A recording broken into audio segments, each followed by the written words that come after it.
guys, welcome back. I am One Fragrant Virgo, and today I wanted to talk about 10 Middle Eastern fragrances that I feel do not get enough play and are not being talked about as much as others.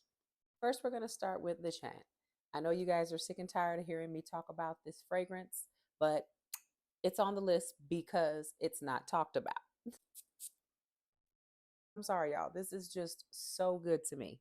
This shows up as a floral, a tropical white floral, yellow floral, sweet, vanilla, lactonic, fruity, citrus, and woody. Plumeria flower, Tyre flower, which, like I said, was Tahitian gardenia, ylang ylang, and a vanilla base. Clean, powdery, soft. The flower is not in your face gardenia or any of the flowers. It's a very, very soft opening. I did not necessarily love this fragrance when I first got it, but it's been sitting 3 months and this is not the same juice that arrived. When I say I love this one, love it. This is the Chant by Maison Alhambra. And I believe you can get this anywhere from, I want to say 25 US dollars to about 40, depending on where you get it from.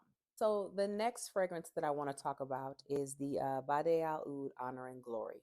This has just recently started getting a little more traction, especially on Fragrance Talk, in which this is just everything. This does show up as a sweet, warm, spicy, and the sweetness pops out straight from the jump. It is a pineapple forward fragrance that does have this creaminess to it due to the, I believe there's the creme brulee note that is in this. And it has this little bite to it that I like. Excuse me, I'm over here cracking. That's how much I'm used to you, right? There's this little bite to it that I enjoy. This is definitely one of those ones that I suggest if you enjoy tropical scents or you enjoy lactonic, creamy tropical scents to get this. It's not coconutty. That's the difference.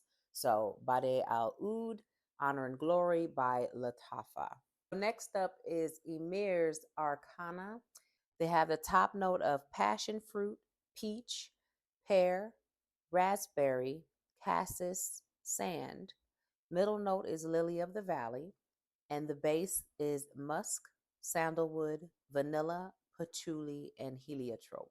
I will say this in case anyone's afraid of the musk or the patchouli in the base, it is not jump at you patchouli, and the musk is very soft. Specifically, oh, it's just a pretty, super beautiful, pretty, fruity, sparkly opening. Fruit notes that are in the top of Arcana don't just fade away once, it's dried down. The patchouli, I'm going to be honest, it's almost non-existent in this, just in case that note is not a note you're fond of. It does not jump out at you in this specific fragrance, which I enjoy for that reason. I love patchouli, but patchouli, depending on how it's done, it can be a lot. So, Arcana. The next fragrance that I want to talk about is Sophia by Khalis. I think you just gotta love a magnetic top. This is a fruity, sparkling citrus orange with the middle notes being floral and spicy cinnamon, even though it's not like peppery. It's very soft. And the base is vanilla, powdery balsam, and patchouli. Yet again, with another fragrance where the patchouli is there, but it's not screaming, it's not loud, it's almost non-existent. This one is just, when I describe this fragrance, it's sweet and it's pretty. It's not gourmand sweet, but it's one of those fragrances that when you smell it, that's the word that's going to come to mind, that this fragrance is pretty. Khalis has a lot of really nice fragrances. A lot of times, of course, we're pushing Lattafa, Emir, Paris Corner, Fragrance World. We see those all the time, but I don't really see people talking about a lot of Khalis fragrances. This fragrance is called Perla Nera, and the scent is called Luna. This is described as a fruity, aquatic green scent. And the opening does have kiwi, and it is so pretty and juicy and just everything. Mm-mm. It's definitely one of those ones that I liked it immediately upon smelling it and then started enjoying it even more as it continued to dry down. So, if you get a chance to get your nose on some of the Perla Nera scents, definitely check them out because they are lovely. I have another one next. So, the next Perla Nera fragrance that I want to talk to you about is called Shagra. It is this one's going to be for the girls and the guys that enjoy very, very, very fresh scents. It's sweet, but it is still fresh. It falls in the range of sweet freshness where, say, if you've gotten an opportunity to smell say noir, where the honeyness brings the sweetness to it. It says here saffron, brown sugar, black pepper, and oud.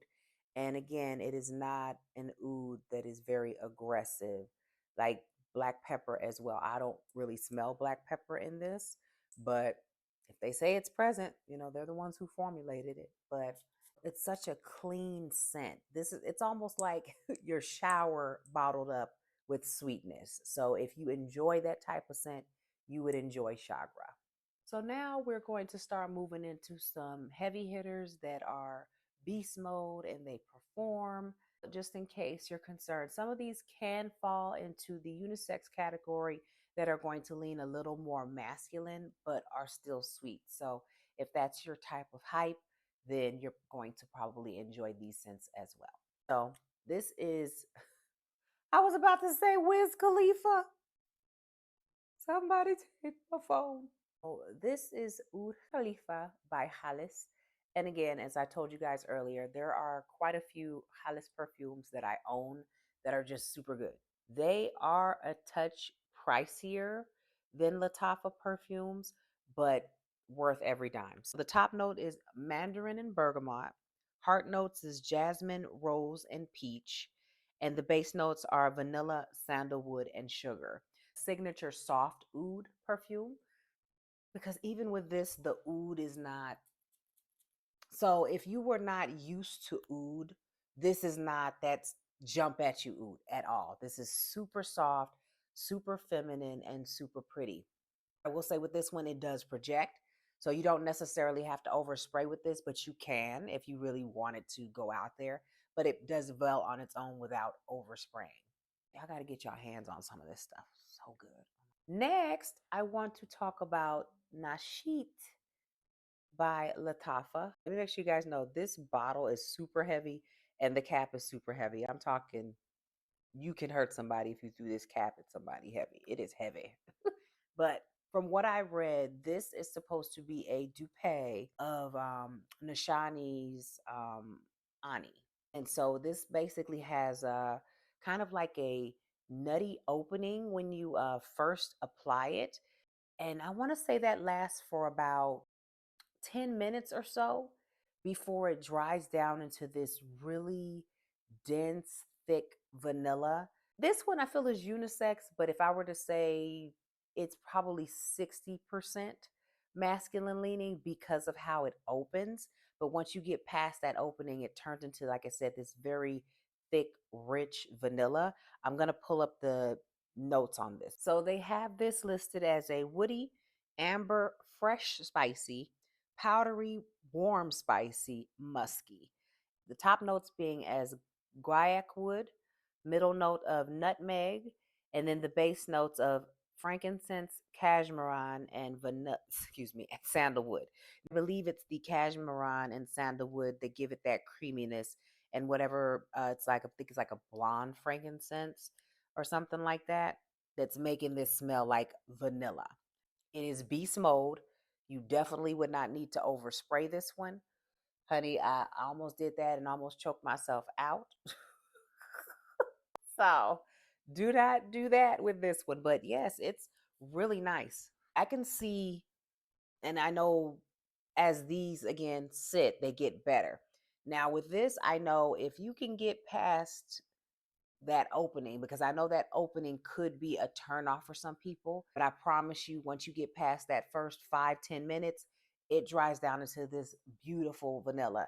And again, like I said, you will not need to overspray this at all, but if you do, you will be a deep vanilla bomb. This is so good. I want to say all of $20 right now.